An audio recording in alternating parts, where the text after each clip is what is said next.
Hey, it's the Anti-Social Podcast, episode 207. It's another Crazy Talk episode with your mate me. Hello, how yous doing?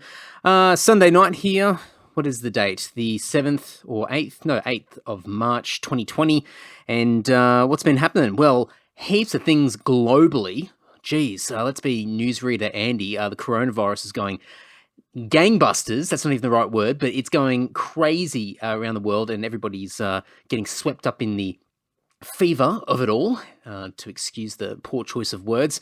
But I'll tell you what, not to really continue on with the whole toilet paper discussion here, because that seems to be the only thing that anyone's talking about on social media at the moment. But it's getting to the point now where even me, when I'm watching everybody else duke it out in these supermarkets and make an absolute fool of themselves, that I originally sat back and thought, well, I'm cool, like I'm not going to go and be one of these people. But today we went down to Coles to go and buy some toilet paper, and there's fucking none. So now I'm one of those people that is trying to get toilet paper because I just need to wipe my ass. But now I'm part of the herd that's trying to get toilet paper. So I just instantly feel guilty when I'm walking down the toilet paper aisle and trying to find some bog roll. So don't know what's happening there. Maybe tomorrow morning when I go for my walk, I'll try and get into Coles first thing in the morning and grab a little packet of toilet paper and try not to look too dramatic, because there's a lot of people walking around with big trolleys and arms carrying rolls and rolls and rolls of toilet paper. And so,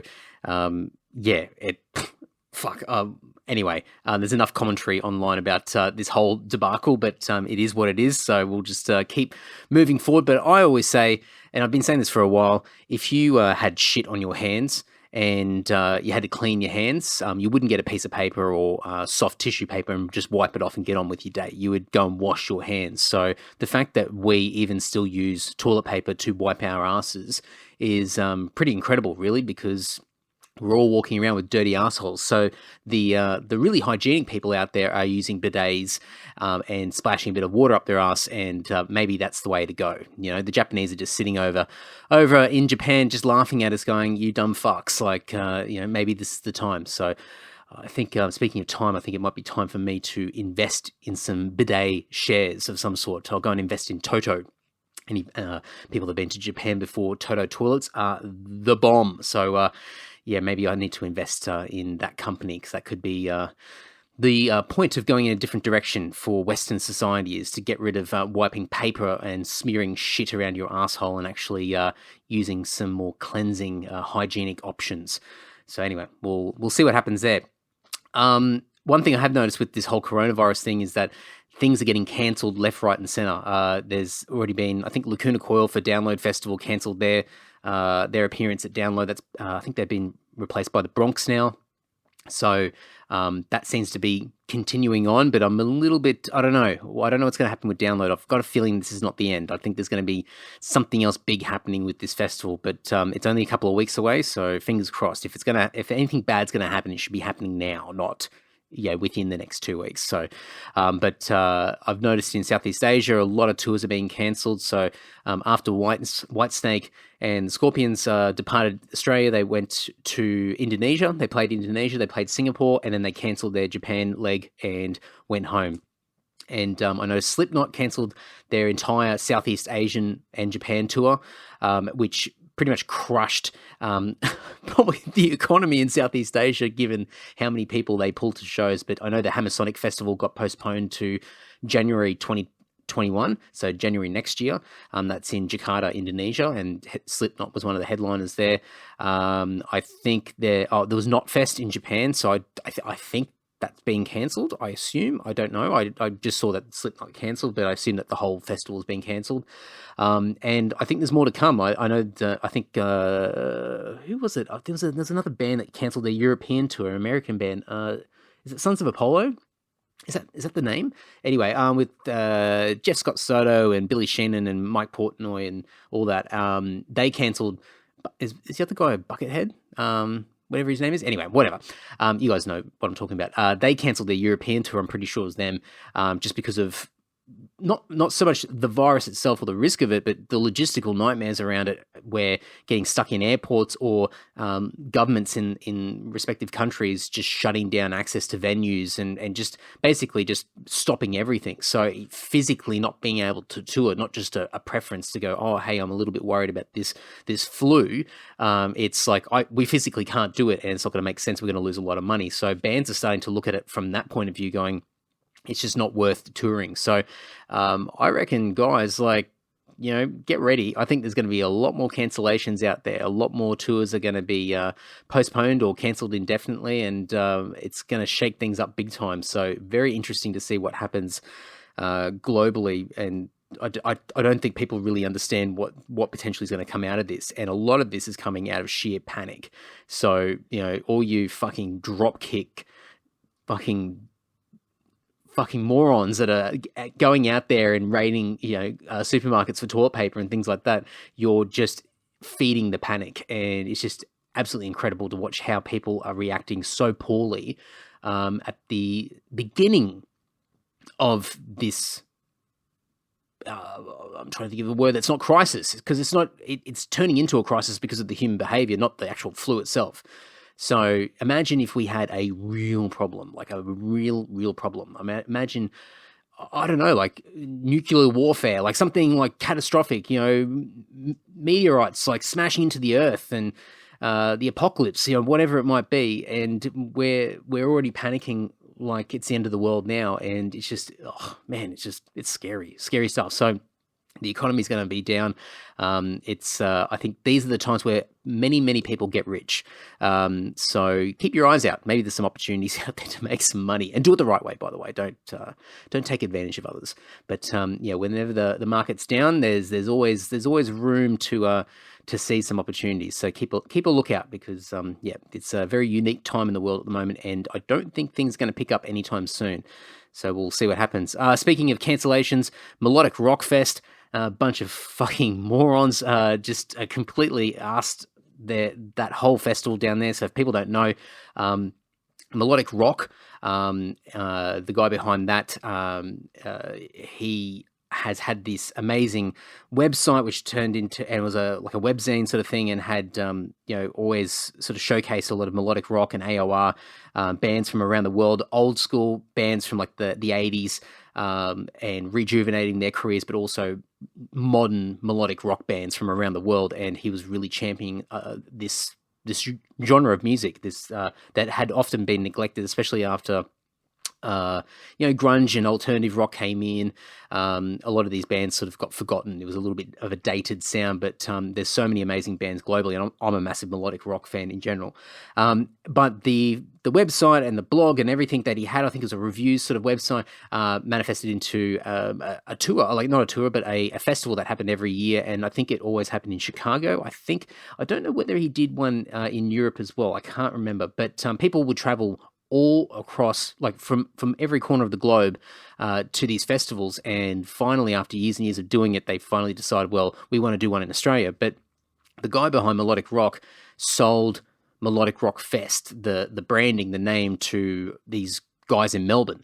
And with a bit of the original guy's blessing and a bit of help, trying to get some contacts, because this guy's got a great reputation in the melodic rock world. And so I think through that was able to get a lot of great bands on board for what would be the debut of Melodic Rock Fest in Australia, which would hopefully be the start of many years to come building up this fest. So the festival was meant to be a 3-day thing in Melbourne, and have some of the best melodic rock bands in the world headlining, coming from all over the world. And right from the start, I mean, I was really keen. I was talking to my mate Tonchi up in Brisbane. We're going to go down and make a weekend of it, and spend a fair bit of money, and just really get amongst the AOR and melodic rock vibe that was going to be happening down there. And just really early in the piece, there was already some red flags where they couldn't lock down a venue, or they weren't giving any details about the venue. They're just giving dates, and then they sort of admitted in a couple of posts that they hadn't secured a venue yet, and they're still negotiating with a few different venues. And it's like, well, I'm pretty sure you're meant to lock this stuff down first, like work it out first. And then I think they started to announce some bands, but then that took a long time, and then they held off on announcing the headliners for months and months and months. but the way that they communicated with people was really wishy-washy and vague, and it was just it wasn't like this strategic sort of campaign to drip feed and draw out the excitement and build it up, that anticipation. It was just this very disjointed way of communicating with everybody that really just showed that they were struggling along the way, and that raised a few red flags. But when it really sort of started to go a bit pear-shaped, at least for me personally, is when they finally announced the venue, which I haven't got it in front of me, but I think it was like the National Theatre or something like that in St Kilda, which is this beautiful theatre, but it's completely seated. So imagine going to the theatre or something like that with the really old school seats very close together, row after row after row. And this is meant to be a 3-day rock fest. And I'm like, can you imagine just sitting here in these seats and then trying to, you know, when you go to the cinema and you go and watch a movie and you're trying to get up to go for a piss halfway through the movie, and you have to get people to stand up as you're trying to shift through, you know, the crowd, and they've got popcorn and drinks and everything like that. And it's such an inconvenience. Well, that's pretty much the same vibe that this festival is going to be. And I made a comment, something like, oh, like, really, this is not good. This is not like, you know, some grandpa, you know, festival where a bunch of old people sit around in you know, with their walking sticks and wheelchairs and sit down and go, oh, jolly good show, you know.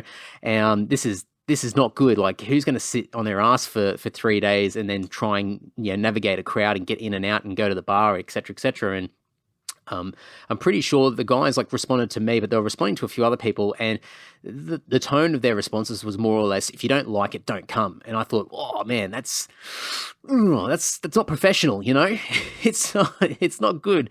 And they copped a lot of backlash just from the venue choice, but it became a very victim-based thing where it's like, you know, we had no other choice. This is all we could get, blah, blah, blah. And it's like, I don't know, like, are we meant to be the charity now? Like, you know, to like, are you guys the charity? Are we meant to be donating to your charity to make it happen? So it was this really weird thing, and it was very victimized and guilt tripping the fans, the punters who wanted to support the festival. And it was just, at that point I thought, oh, I don't know now.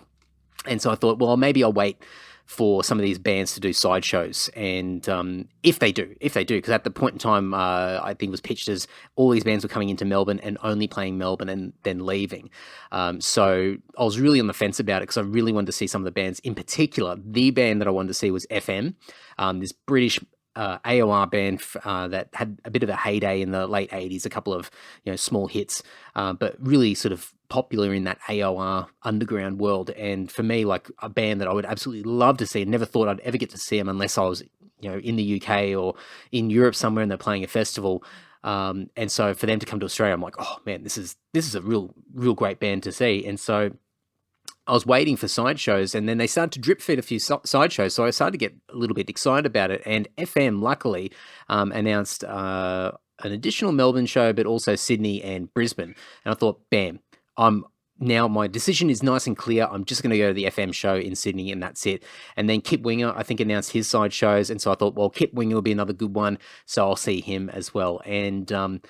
And there's a bunch of other bands doing sideshows, but I mean, none of the other bands were really sort of overly sort of impressive for me. There's a lot of Scandinavian modern sort of, I wouldn't even call it AOR, but it's like this melodic rock stuff, and there's a bit of a sleazy sort of 80s sleaze glam vibe to them.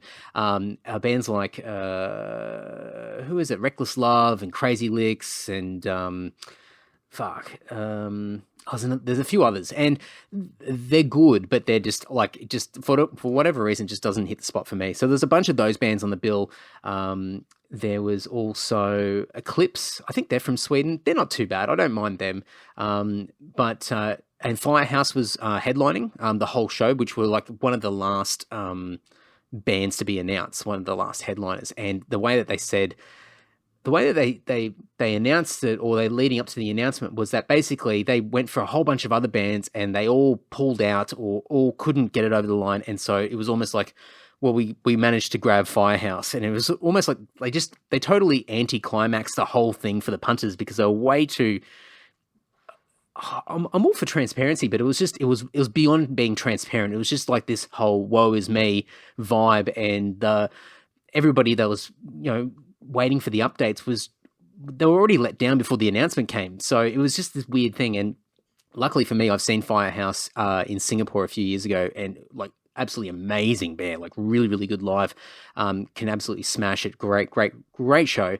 But because I'd seen them already, that wasn't the clincher, and they were only playing Melbourne. So I thought it's cool. It's a great addition, but it's not enough to get me to Melbourne. So that was that, and I sort of left it go and just waited a little bit closer to grab some tickets for FM and Kip Winger in Sydney. But about a week or two ago, well, say a couple of weeks ago, bands started to cancel, and it was all a similar press release or statement that was coming out from each of the bands, where it was like had to pull out because of contractual agreements not being fulfilled with the promoter, and not a lot of detail into it, but they're all pretty much a similar sort of thing, and it became almost a snowball. More and more bands started to cancel, and nothing from the promoters whatsoever, like no announcements.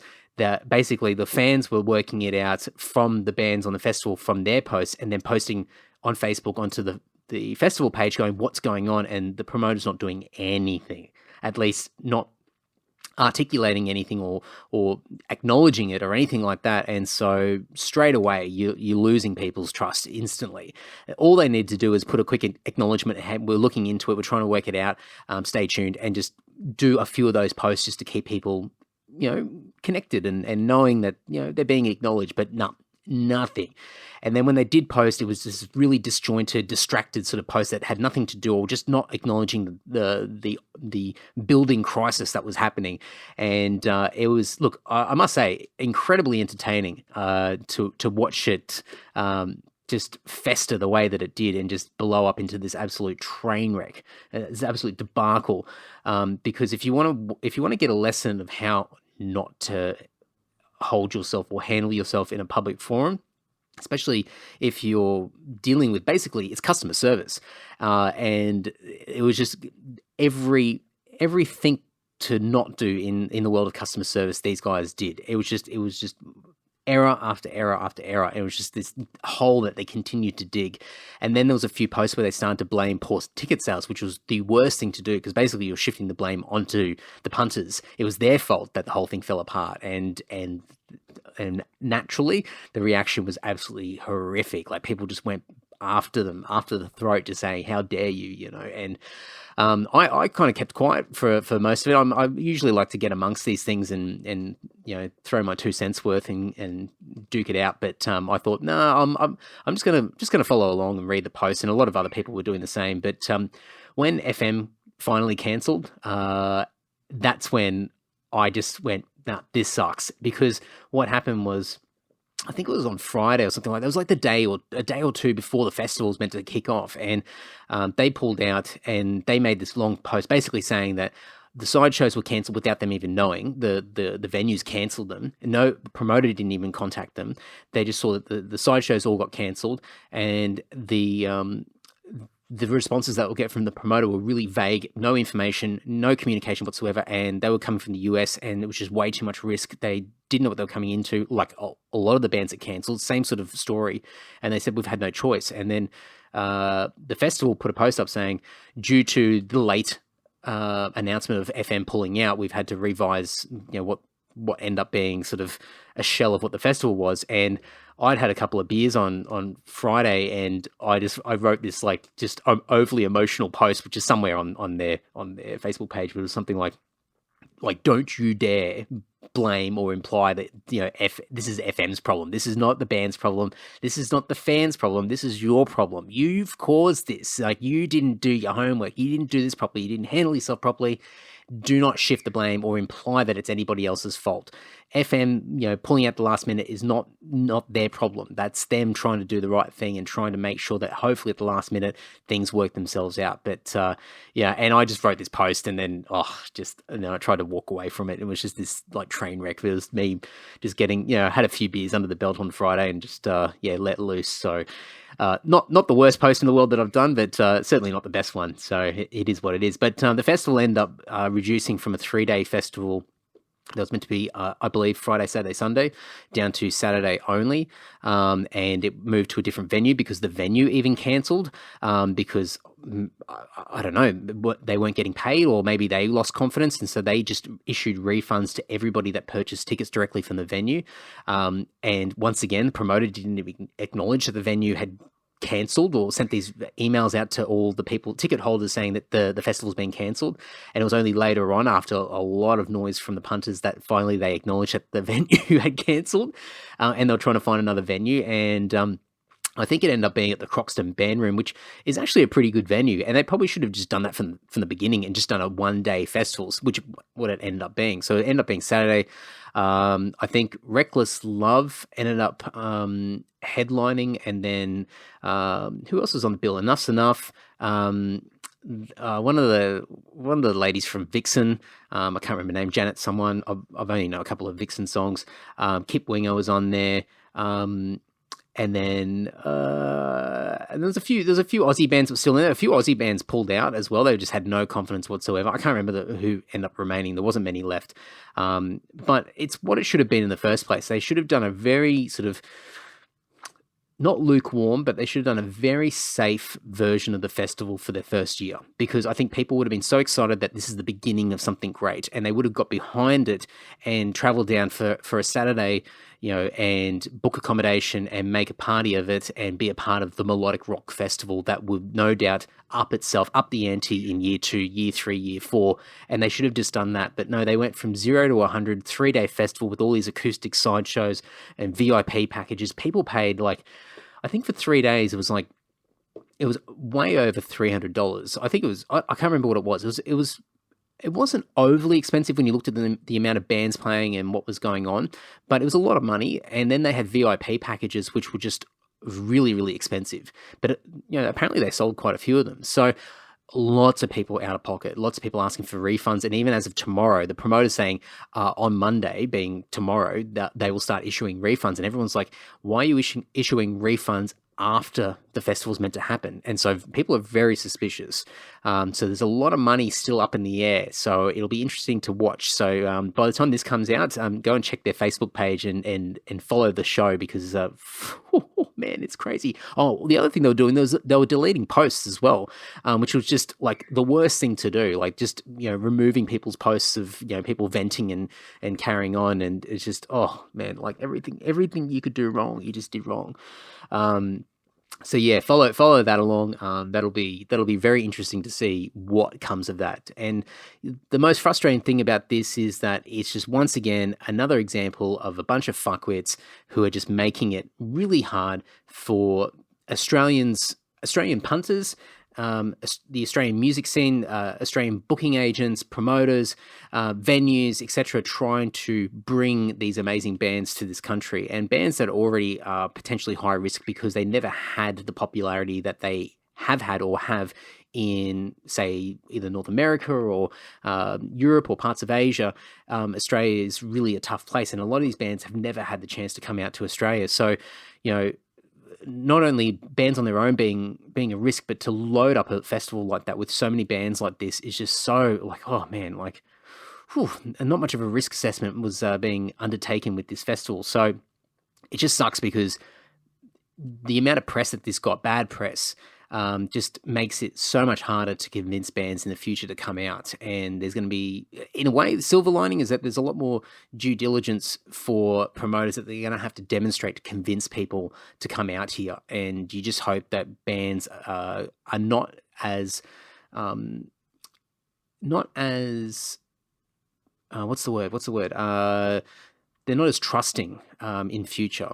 I don't think bands can afford to. And I think the reason why so many of these amazing bands got on the bill was due to the referral of the previous owner of Melodic Rock Fest. So they had this reputation in the back of their head going, well, we can trust these guys. And they probably let their guards down a bit and promised things that they normally wouldn't promise, or were allowed, whatever.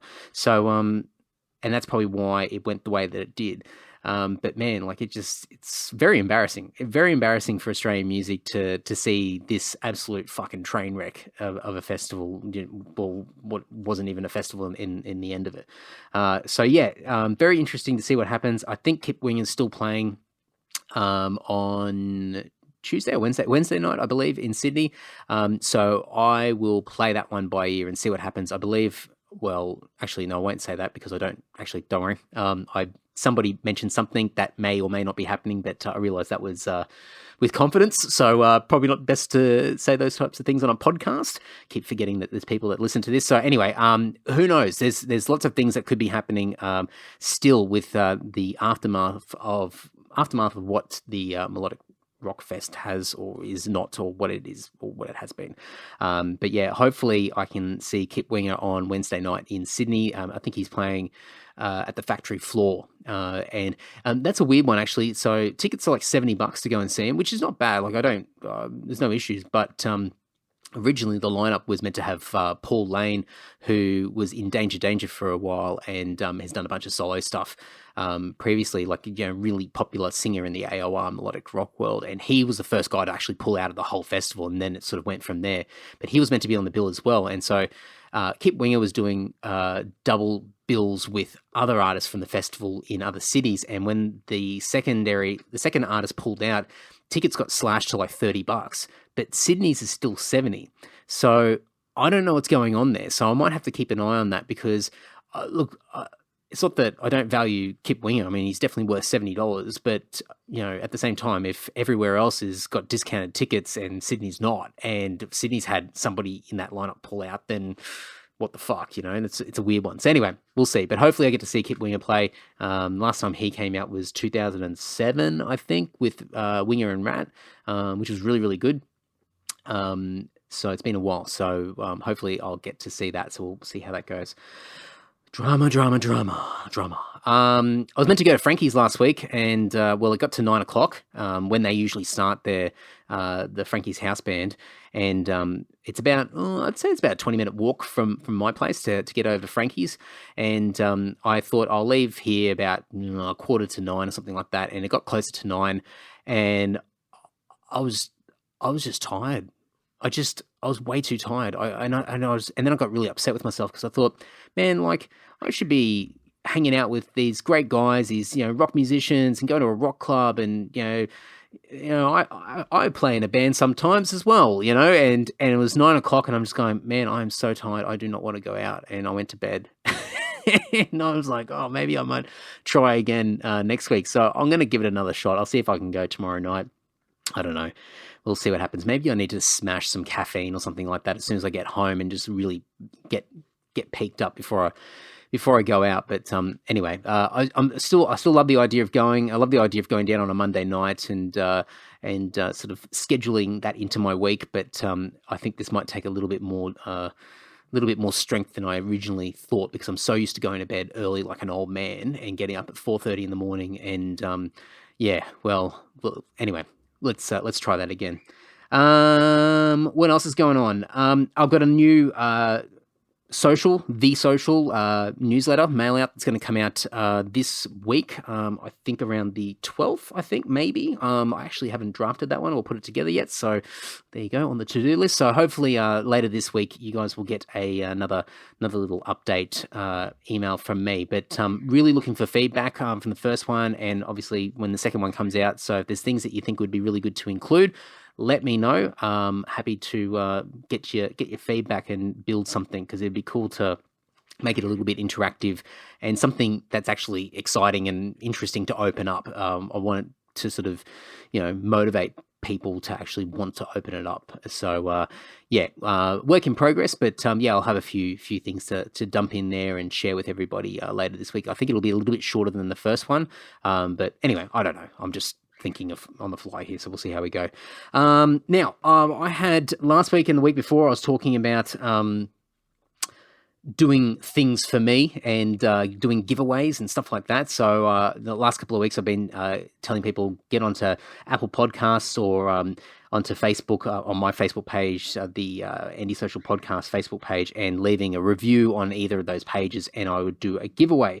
Now, I'm just checking right the last minute now. I'll have a look and see whether... far out. How do I access my own show on Apple Podcasts? That's pretty bad, isn't it? Because if I can't find it, then how the hell does anybody else? I'm just going to keep everybody strung along here. Let's see. is it see all episodes? No. How do I get to the thing? Oh God, I think I have to go to search. So if anybody struggled with this, let's work this out together. So if you open up your Apple Podcast app, you go to the search button.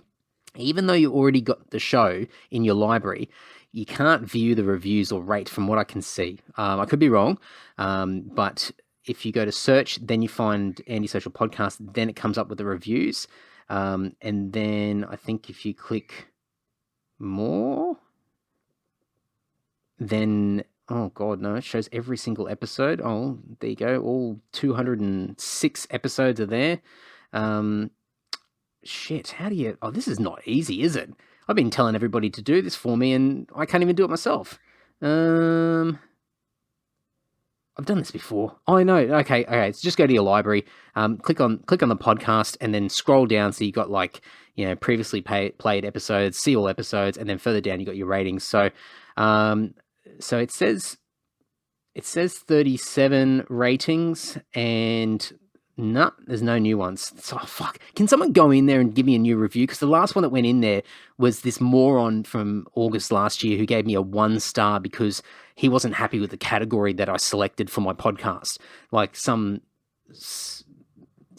with, I don't know, maybe someone slightly on the spectrum. I don't know. Anyway, they give me a 1 star, and that's the first review that pops up when you look at my thing. So can someone get in there and can a few of you get out there and just drown this one out, like dump it into the depths of these reviews, because, oh man, that sucks. That fucking, I can't even, you can't remove it, of course. Like, why would you be able to? But I just have to keep getting reminded by this drop kick. So anyway, so there's no reviews on there. However, somebody left me a review on Facebook, and well, he gets something. He wins. So Adam from Brisbane, he did the little recommendation thing, and I'll quickly read it out because, why not? I'll just bask in the glory of it all. Adam from Brisbane, review on the Antisocial Podcast. This one's a bit tough to read, Adam. Apologies, but yeah, let's see how it go. Andy's podcast is thoroughly comprehensive, funny, and his knowledge about bands, gigs, really cool. Heavy music is great. Every word is capitalized. Like the beginning of every word is a capital letter. I don't understand this one, but I'm not going to be a grammar Nazi here, Adam. It's the thought that counts, so I'm going to focus on that. Anyway, continue. Thanks to Andy, Larry. Hey, Larry, you get a thank you. The musicians, bands involved, and a huge shout out to Utopia Records, Sydney, because I only found out about the podcast by following a link Utopia posted. It kind of reminds me of the cassette dubbing trading days from decades ago when I'd find out about cool music by sharing. So this would be the last episode of the Nod to the Old School podcast that I put out with Paul Murphy of Utopia Records. So that's so there you go. So thanks Paul from Utopia for sharing this around. Continued. Do yourself a favor and tune in. Highly recommended, the Antisocial Podcast. 666 out of 10, 5 stars. Keep up the good work, old mate. Much respect, Adam from Brisbane. And yeah, okay. That's really good. That's really nice. So thanks, Adam. Now, I'll send you a message because I haven't yet. And you can pick between either the What Tomorrow Brings EP, Lord EP, that we put out, and there's only a few copies of that left. We only had a few pressed, physical copies. Or you can get the Dimebag tribute CD that was recorded, what would it be, 14 years ago? Crazy. And that's got the first ever Lord recording on there, and it's a cover of Pantera's Shattered, and there's a bunch of, it's a bit of a time capsule for Aussie metal on there. Most of the bands that are on that compilation no longer exist, so it's a nice little portal into yesteryear of Australian metal. So yeah, either one of those, I'll hit you up and we'll have a chat, and I'll get one of them out to you. But massive thank you for that. It does help every time you leave one of these little recommendations, these reviews, whether it doesn't have to be just on Facebook or Apple Podcasts. It's basically anywhere you're able to leave a review helps, because it just pumps it up. It gets it into these stupid algorithms and into news feeds and into the recommendations and things like that. And it just makes it easier and easier for people to find. And the more that people are talking about it, the more that people are inclined to go, hey, I might just give this Andy guy a bit of a shot and listen to his podcast. So Adam, really appreciate it. Thank you very much. Now, what I'll do for next week is I'm going to keep this going, because I need a bit of power behind this podcast. I need more reviews. So I'm just going to keep this going for the time being. So guys, leave a review somewhere. If you do, maybe send me a screenshot of it. Give me a little reminder, because just in case I miss it and I forget about it or whatever it might be, just do a little screenshot or give me a nudge and say, hey, I've left a review somewhere, wherever it is, and share it with me, because I'd like to just say thank you to begin with, but also, I'd love to be able to give back as well, as best I can. So, whatever Adam doesn't pick, I'll have that up for grabs next week. But I'll also have I've got a book. I'm going to give away some books. Now, this is not music related, but I've got an extra copy of Atomic Habits, which is a book by James Clear, and I just finished reading this, but I've got an additional brand new copy, hasn't been read, hasn't been used. I'm going to give this one away to somebody that's interested. Have a look online just to see the book reviews, but it's really, really good. It's all talking about developing new habits and getting 1% better each day. Very basic and in the concept and the strategy around it. And it's a big weight off your shoulders when you read this book, because you realize that in order to achieve anything in life, you don't have to go from 0 to 100 straight away. It's all about incremental progress and doing just little tiny things that seem so trivial and effortless. Effortless, is that the word? Yeah. Each day, that eventually over time you build up, towards whatever goal or whatever habit you're trying to create along the way. And it's a really, really good book. I cannot recommend this book enough. So I've got an extra copy. I'm going to give that away. Anyone in the world, I do not care where you're from. I'm happy to post that out. So that'll be up for grabs as well. So if there's a couple of you that leave a review, then we'll work that out. We'll duke it out who wants what. But if it's just one of you, then you can choose between the two items. And if there's more than two of you that leave reviews, then I'll do a little lucky dip and pick somebody out, and we'll go from there. But I need a bit of people power behind this and get a few more reviews, because it does help. And especially after the first few weeks of the podcast with all these guests coming out, I've my numbers are pretty much doubled what they were last year doing the podcast. So that's just incredible. Like, for me, it's so good to see pretty much double the amount of listeners tuning in and listening to these episodes. And it does help when you have guys from INXS and Whitesnake and these great comedians and musicians like James Norbert Avani and all these guys getting on and helping me sort of relaunch the podcast into 2020. It's been great. So that kind of helps. So so I want to keep this going. I want to keep the momentum moving, and so a bit of strategic online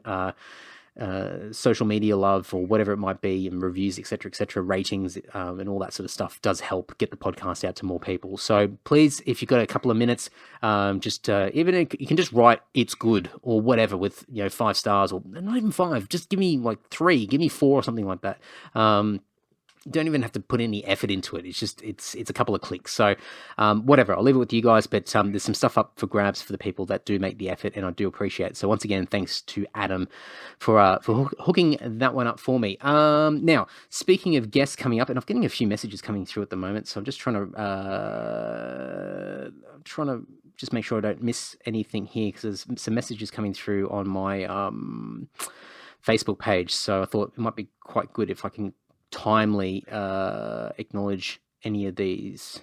Actually, I got a message from Andrew Shug. Andrew's been going hard on the messages with me, which is really good. So thanks, Andrew. I mean, it's so good when people message me and acknowledge things from the podcast, because it really, really validates that people are listening to the podcast. So please continue to do this, Andrew, and everybody else that's been messaging me. But Andrew's been throwing me some equipment recommendations, because I've been talking about upgrading my gear,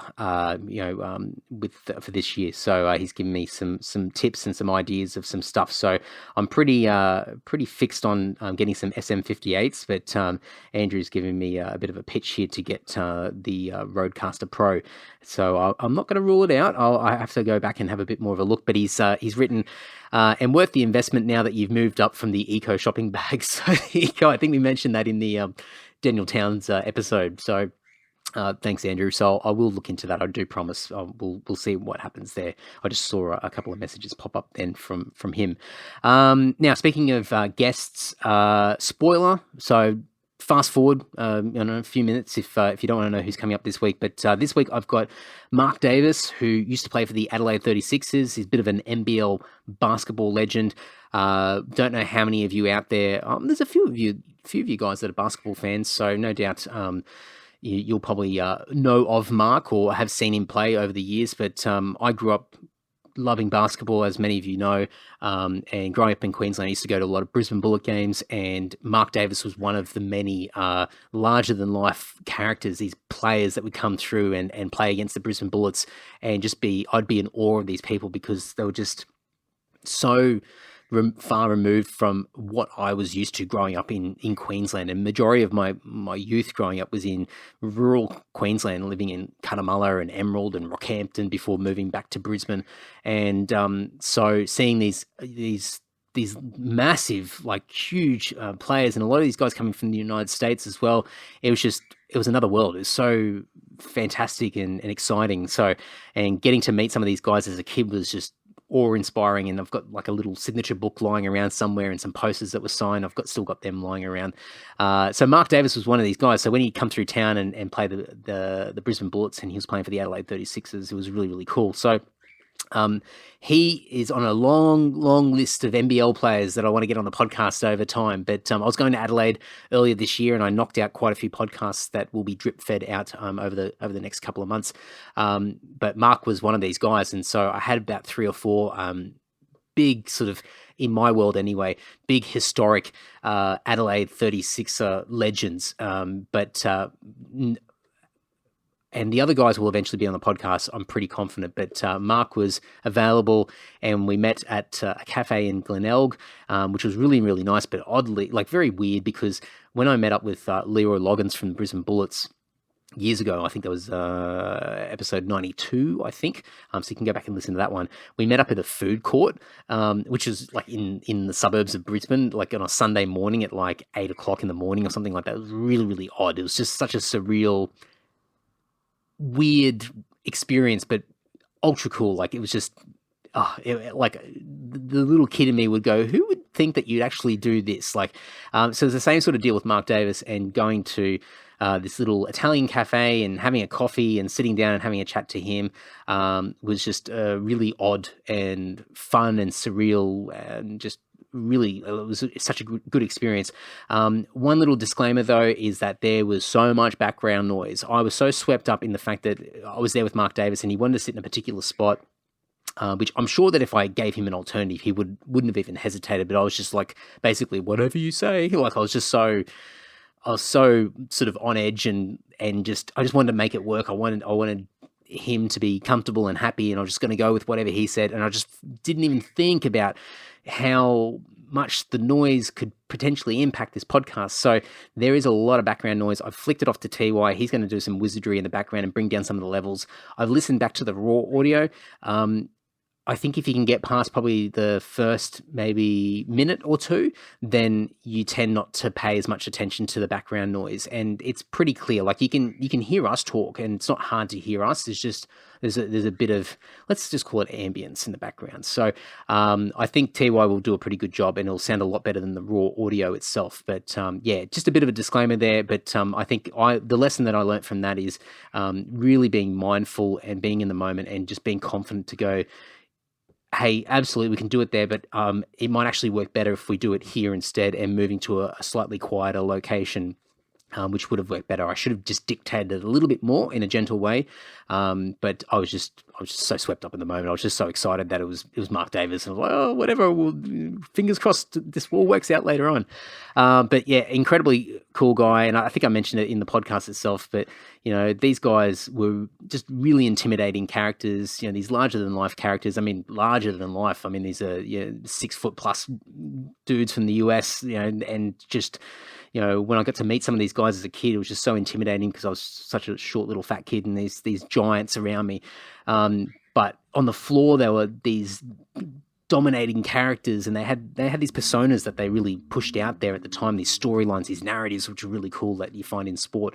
And you know, Mark Davis's nickname was Chairman of the Boards because he's like this rebound king, just so good. You know, power forward in the paint, just always getting the ball, muscling out the opposition.